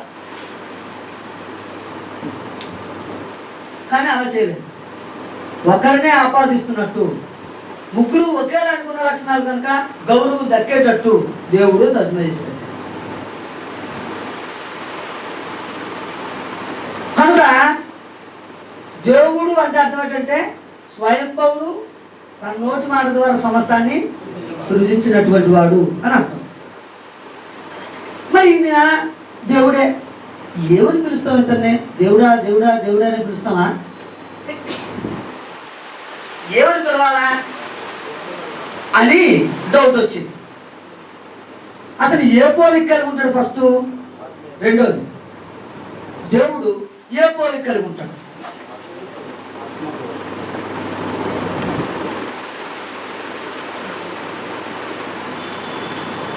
యోహాను సువార్త 4వ అధ్యాయము 24వ వచనం.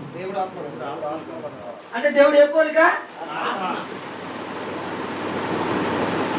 దీనికి రూపం ఏమైనా ఉందా? ఎంత ఉంటుంది పోలి? ఎలా ఉంటుంది? ఎవరికి తెలియదు. ఆత్మ పోలిక కలిగి ఉన్నాడు. అతడు స్వయంభవుడు, తన నోటి మాట ద్వారా సమస్తాన్ని సృజించినటువంటి వాడు. ఇది ఏ పేరు చూద్దాం. నిర్గమాకాండం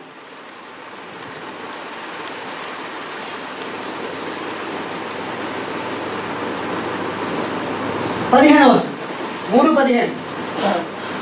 మరియు దేవుడు మోషేతో ఇట్లనెను, నీ పితరుల దేవుడైన యెహోవా అనగా అబ్రహాము దేవుడు, ఇస్సాకు దేవుడు, యాకోబు దేవుడు నేను యెహోవా నీ యొద్దకు నన్ను పంపినని నీవు ఇశ్రాయేలుతో చెప్పవలను.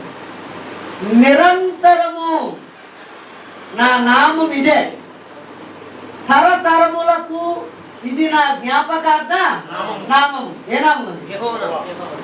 యెహోవా. తరతరాలు. తరతరాలు అంటే ఒక్కసారి స్టార్ట్ అయ్యి ఇంకా అది ఎండ్ అనేది లేదు. అంతవరకు ఆయన పేరేం పేరు? యెహోవా. అంటే దేవుడి పేరేం పేరు? ఇప్పుడు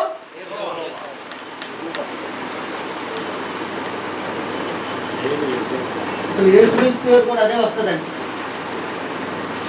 తర్వాత చెప్తున్నాను. యెహోవా ఇదే నిరంతర నామం. నిరంతరము, తరతరములకు ఒకటే పేరు. ఆఫ్రికాలో ఒక నామం, ఇండియాలో ఒక నామం, అమెరికాలో ఒక నామం, వేరు వేరు ప్రాంతాల్లో వేరు వేరు నామాలు కాదు, అన్ని ప్రాంతాల్లో కూడా ఒకే పేరు. ఆ పేరు ఎంతవరకు ఉంటుందట? తరతరాలు ఉంటుంది. విషయం అర్థమైంది. దేవుడు అనే మాటకు అర్థమైంది. అతడు ఏ పోలికో కలిగి ఉన్నాడు అర్థమైంది. అతని పేరేటో అర్థమైంది. యెహోవా అని అర్థమైంది. ఇప్పుడు ఇలాంటి ఆయన్ని, ఇలాంటి ఆత్మపోలిక కలిగినటువంటి ఆయన్ని, ఇలాంటి సమస్తాన్ని సృష్టించినటువంటి ఆయన్ని తెలుసో తెలియకో, అజ్ఞానం చేతో జ్ఞానం చేతో భూమి మీద ఉన్నటువంటి మనుషులు కొంతమంది ఏం చేశారంటే వారి అవివేక హృదయము అంధకారం అయిపోయి వాడి జ్ఞాని అని చెప్పుకొని బుద్ధిహీనుడవుచు దేవుణ్ణి తప్పుదోవలోనికి తీసుకెళ్ళిపోయాడు. రోమీయులకు రాసిన పత్రిక 1వ అధ్యాయము 18వ వచనం నుంచి.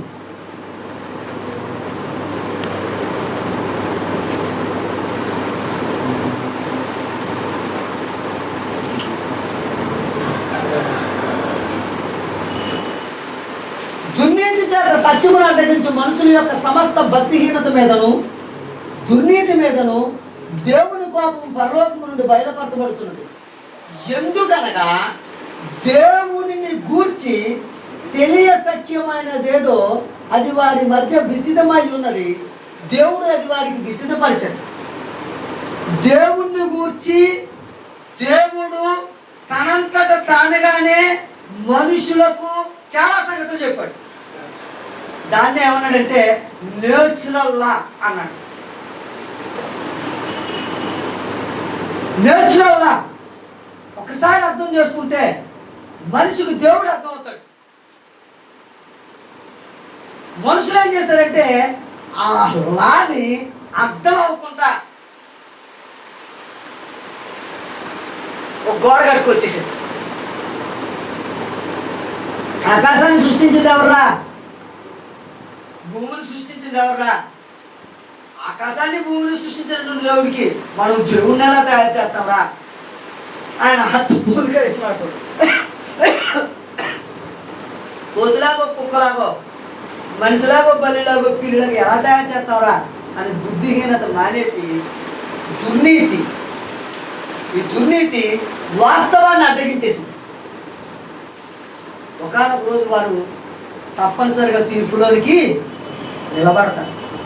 కానీ ప్రజలకు ఏం చెప్తుందంటే, ఒకవేళ ఈ దేవుని గురించి నువ్వేమన్నా తెలుసుకోవాలనుకుంటున్నావా, నీకు అర్థం అవ్వాలనుకుంటున్నావా, నువ్వు నేచురల్ లా చూడు. నేచురల్ లా చూస్తే 2 విషయాలు అర్థమవుతాయట. ఏ విషయం తెలుసా? ఆయన అదృశ్య లక్షణములు నేచర్లో కనిపిస్తూ ఉంటుందట. మనకి కనపడని లక్షణాలు నేచర్ని చూస్తే కనిపిస్తాయట. దేవుడి గురించి నేచర్ని చూస్తే ఏం కనిపిస్తాయి? ఉదాహరణకి కొండ ఉంది. కొండ నేచరే కదా. కొండను చూస్తే ఏమర్థం అవుతుంది? కొండను తయారు చేసిన వాడు ఎవడో, ఆయన సర్వశక్తి అర్థమవుతుంది. ఆ కొండ ఎందుకు తయారు చేశాడు? మానవుడు ఉపయోగపడేటట్టు. ఆ కొండ లేకపోతే ఈ రోజు ఈ స్లాబ్ లేదు కదా. ఆ కొండ లేకపోతే ప్రకృతి వైపరీత్యాలు ఎన్నో, భూకంపాలు ఎన్నో. అంటే ఆ కొండ ఉండడం వల్ల ఆయన శక్తి కనిపిస్తుంది, ఆయన ప్రేమ కనిపిస్తుంది. అదృశ్య లక్షణాలు. నువ్వు నేచర్ని చూస్తే దేవుడు నీకు అర్థమవుతాడు. ఆయన అదృశ్య లక్షణాలు కనబడతాడు అందులో. అంటే ఏటో తెలుసా? అదృశ్య లక్షణాలు అంటే ఏటో అని చెప్పారు.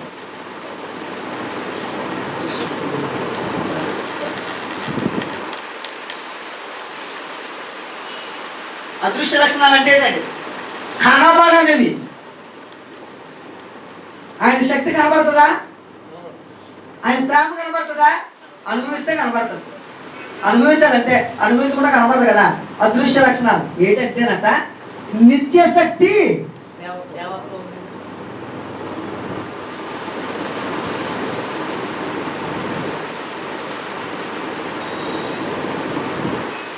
నేచురల్ లాలో ఈ రెండింటిని చూసి నువ్వు దేవుడు ఎవరో ఫైండ్ అవుట్ చేయగలవు.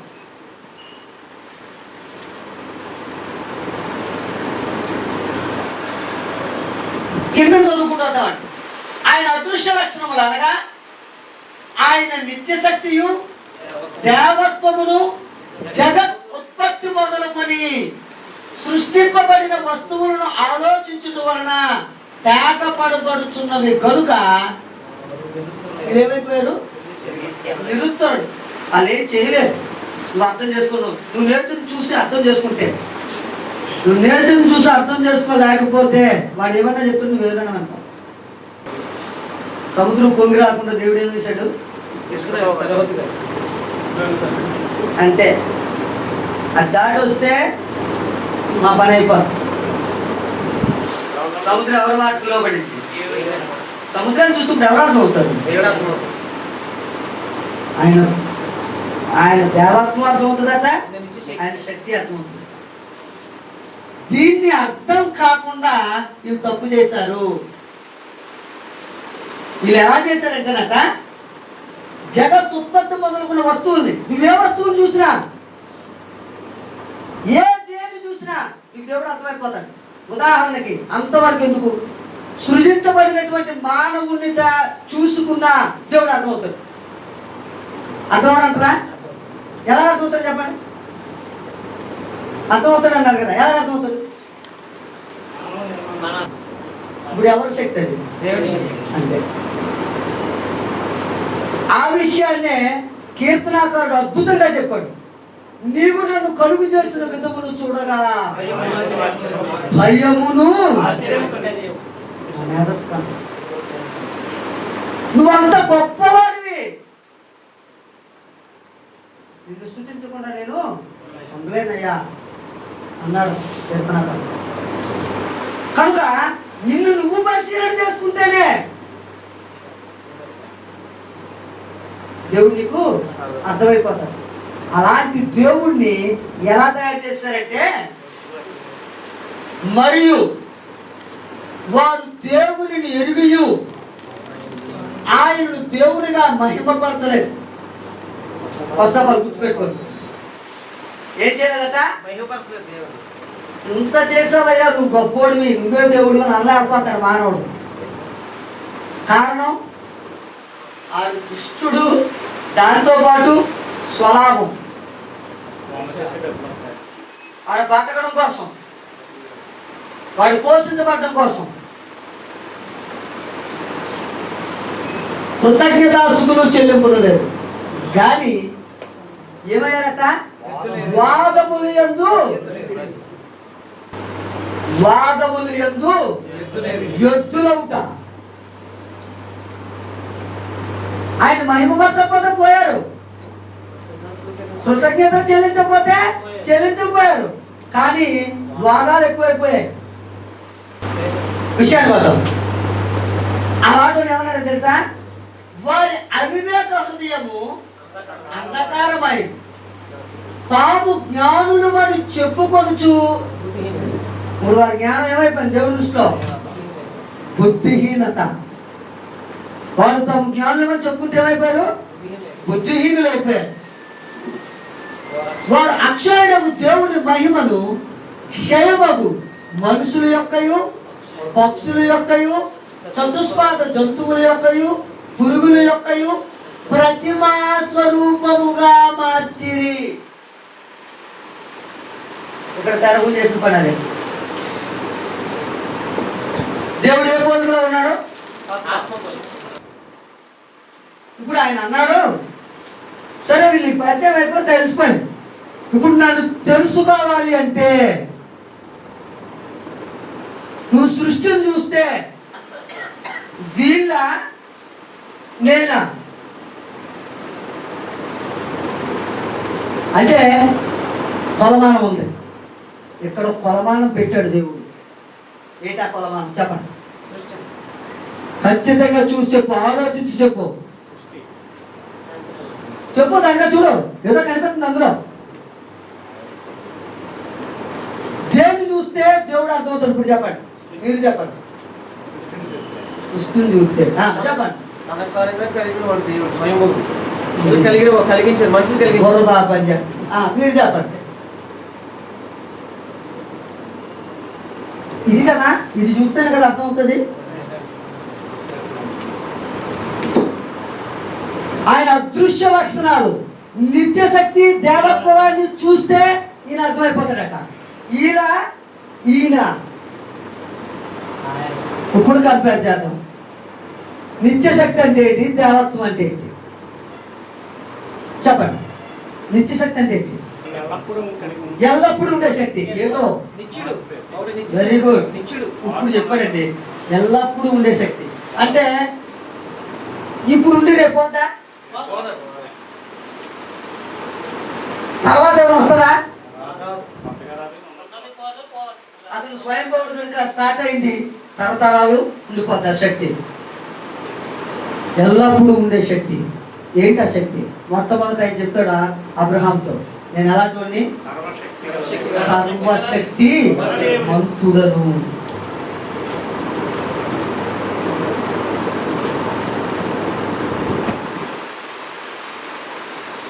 నా శక్తికి అపరిమితం లేదు, ఇంకా నా శక్తికి ఏం లేదు, అపరిమితం లేదు, నేను ఏమైనా చేయగలను. సముద్రం నేను మాట విన్నాను కదా, సముద్రం కదా, ఇశ్రాయేలీయులు దేవుడు దేని నుంచి కాపాడాడు? ఎర్ర సముద్రం నుంచి కాపాడా లేదా? నిజం చెప్పండి, బైబిల్ అలా చెప్పిందా లేదా? మీరు ఒప్పుకుంటారు ఒప్పుకోరా? రైట్. సర్వశక్తి తర్వాత సర్వాంతర్యామి. సర్వము ఉండే దేవుడు అని అర్థం. అంతర్యామి కంటే సర్వవ్యాప్తి అనుకోవచ్చు. సర్వవ్యాప్తి నేను అది నాకు ఆ పదానికి అర్థం తెలియదు. సర్వాంతర్యామి అనే పదానికి అర్థం తెలియదు కనుక నేను ఆ పదాన్ని వాడినంతే. సర్వవ్యాప్తి. సరే, సర్వవ్యాప్తి ఎలా వ్యాపించాలా? ఒకేలా ఉండాలా? అక్కడ ఒకలాగా ఇక్కడ ఒకలాగా ఉండాలా? ఈ విషయం ఎవరితో చెప్పాడట? నిర్గమాకాండము 3వ అధ్యాయము 12వ వచనంలో 13వ వచనంలో చెప్పాడు లేదా? 14వ వచనంలో నేను నిరంతరము ఒకేలా ఉంటాను. ఆఫ్రికాలో ఒక రూపంతో, అమెరికాలో ఒక రూపంతో ఉండను. నేను ఎలా రూపం? నాదే రూపం. నేను ఇలాగే ఉంటాను, ఎక్కడున్నా ఇలాగే ఉంటాను. ప్రపంచంలో ఏ మూలున్నా నేను ఇలాగే ఉంటాను. సముద్ర అగాధ జలాల్లోకి వెళ్ళినా ఇలాగే ఉంటాను. చేప కోపంలో ఉన్నాను. రూపం మారుతుందా? రూపం మారితే గుర్తుపట్టగలమా? మరి గుర్తుపట్టతాను దేవుడు. ఎక్కడున్నా ఆయన ఒకేలాగా ఉండాలి. నేను ఎక్కడున్నా అలాగే ఉన్నాడు. మోషే దగ్గరికి వచ్చిన అలాగే ఉన్నాడు. అబ్రహాం దగ్గరికి వెళ్ళా అలాగే ఉన్నాడు. మోషేకి అబ్రహాంకి సుమారుగా 2500 సంవత్సరాల తేడా. ఇప్పటికీ అలాగే ఉన్నాడు.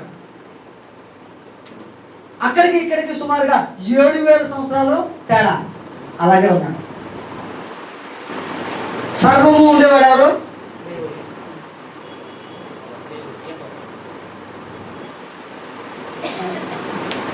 సర్వవ్యాప్తి. ఉదాహరణ 139వ కీర్తన.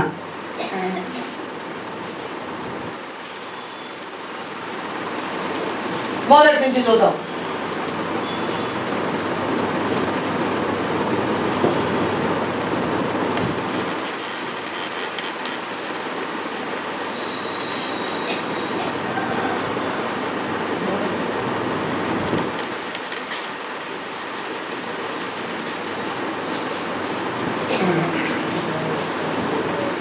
నేను ఆకాశమునకు ఎక్కునను, నువ్వు అక్కడ ఉన్నావు. నేను పాతాళమందు పండుకొనను, నువ్వు అక్కడను ఉన్నావు.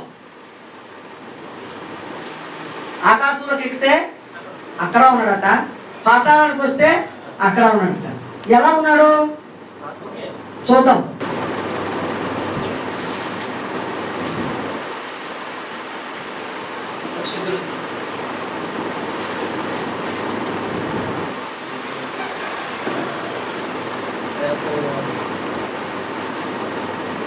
ఈ ప్రేమలోనే వచ్చేస్తుంది సాత్వికము, దయాలుత్వము, ఆశానిగ్రహము. ఇవన్నీ ప్రేమకున్నటువంటి విషయాలు.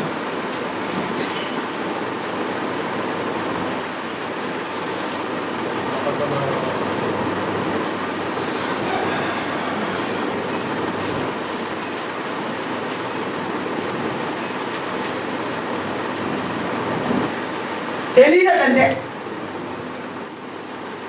అబద్ధం అర్థం తెలీదు, రాదట. అసలు అది ఎలా ఉంటుందో ఆయనకు తెలియదు. ఇది ఆయన లక్షణాలు.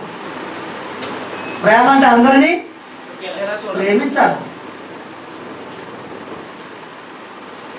దేవుడు లోకమును తన ప్రేమకు గుర్తుగా ఎవరినిచ్చాడు?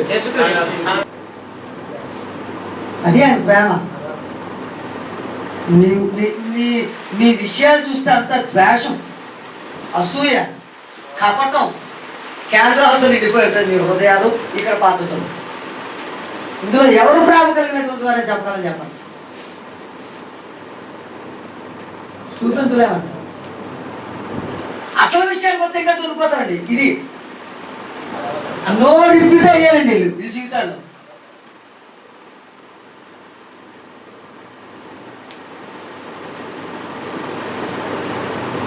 ఒకే ఒకటి కనిపిస్తాడు భూమి. ఇప్పుడు చెప్పండి, వీళ్ళు ఇలా కంపేర్ ఈ విషయాలు అర్థం చేసుకుంటే ఎవరు దేవుడో తెలిసిపోతే తెలియదా? ఇప్పుడు మీరు ఈ విషయాలు అర్థం చేసుకుంటే ఇప్పుడు దేవుడు అని వీళ్ళు కనిపిస్తున్నారా, వీళ్ళు కనిపిస్తున్నారా? ఎవరండి ఇప్పుడు దేవుడు? యెహోవాయే దేవుడు. ఈ దేవుడికి ఉన్నటువంటి కోరిక ఏంటి? ఆయనకు ఒక కోరిక కలిగింది. ఎఫెసీయులకు రాసిన పత్రిక 1వ అధ్యాయం 3 నుంచి చదవండి.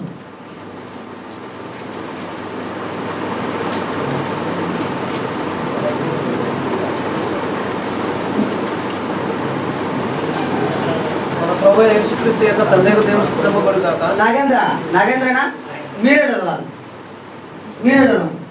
చదివితే అక్కడి నుంచి విషయం అర్థమవుతుంది. మన ప్రభు అయిన యేసుక్రీస్తు యొక్క తండ్రి యొక్క దేవుడు స్తుతింపబడు గాక.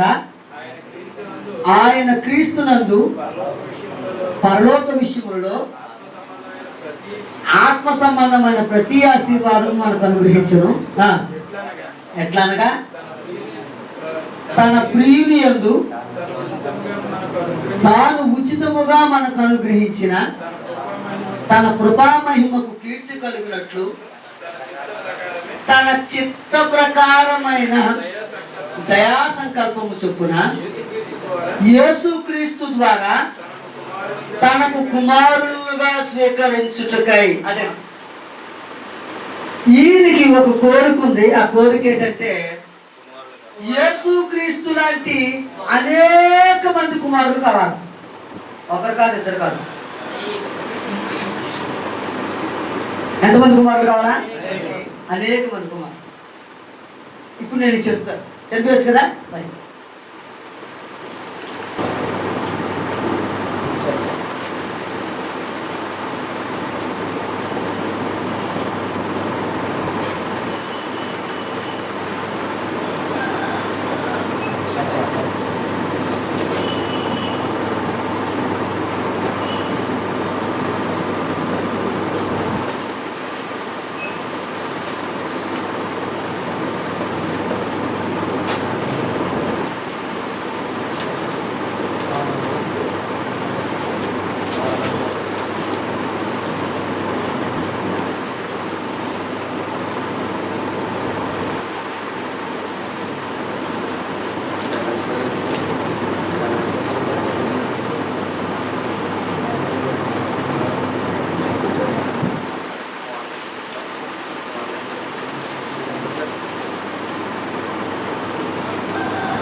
నిత్యత్వంలో ఎవరెవరు ఉన్నారండి?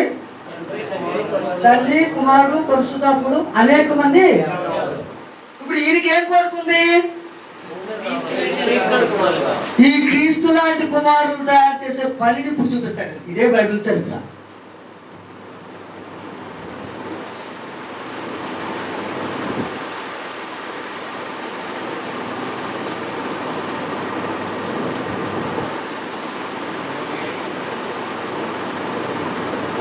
ఈ క్రీస్తు లాంటి కుమారులను తయారు చేయడానికి దేవుడు మొట్టమొదటి ఎక్కడ తయారు చేశాడంటే సృష్టి చేశాడు.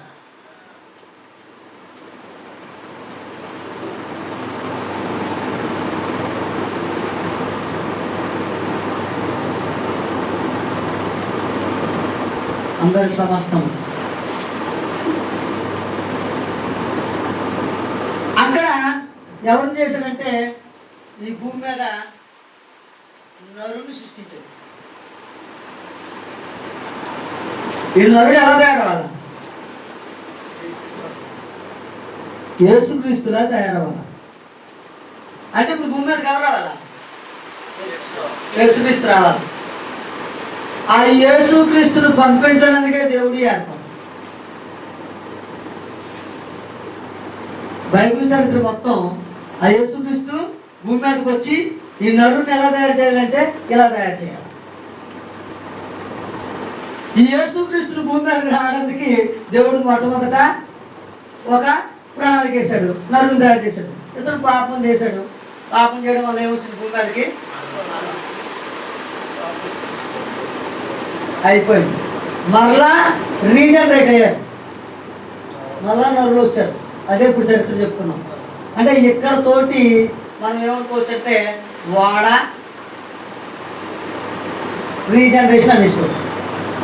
ఇక్కడి నుంచి దేవుడు ఎవరిని ఏర్పాటు చేసుకున్నాడు? అబ్రహాం.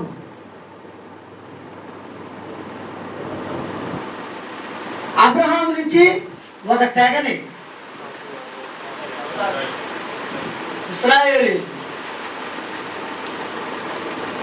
ఇశ్రాయేలుకి ఏమి ఇచ్చాడంటే ధర్మశాస్త్రం.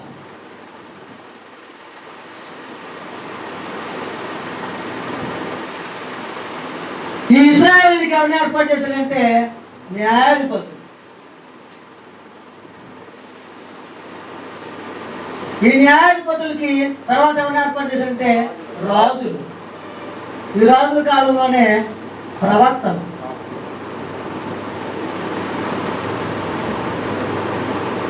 ఇలా చెప్పుకుంటూ ఎక్కడి వరకు వచ్చాడంటే రాజుల తర్వాత నిశ్శబ్ద కాలం తర్వాత క్రీస్తు కాలం. ఈ క్రీస్తు కాలం వచ్చేసరికి ఎవరెవరు తయారైపోతారంటే తండ్రి, కుమారుడు, పరిశుద్ధాత్ముడు, అనేక మంది కుమారుడు, అనేక మంది దేవదూతలు.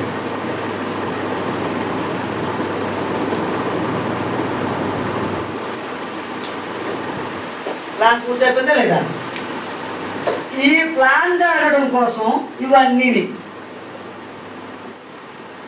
అంటే ఈ నరుడు ఇప్పుడు ఎవరిని తెలుసుకోవాలా?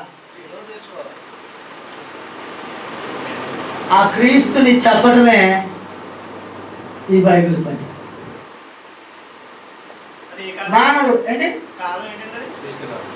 ఇది క్రీస్తు కాలం, అంతా క్రైస్తవ యుగం, నిశ్శబ్ద కాలం. నేను ఎన్ని సరిగ్గా రాయలేదు, కావాలని సైలెంట్. ఇది ప్లాన్. అంటే ఇప్పుడు నువ్వు నేను ఇప్పుడు ఏం నేర్చుకోవడానికి వచ్చాను అక్కడికి? దేవుడు ఎవరో అర్థమైంది. ఎవరు? యెహోవా. ఆ యెహోవా ఆ యేసుక్రీస్తుని భూమి మీదకి పంపించి నిన్ను నన్ను యేసుక్రీస్తులాగా ఎలా మారుస్తాడు, మారిస్తే మనం ఎక్కడికి వెళ్తాం? ఈ స్థానానికి వెళ్తాం. అది నేర్చుకోవడానికి ఇక్కడికి వచ్చాం. అర్థమైందండి?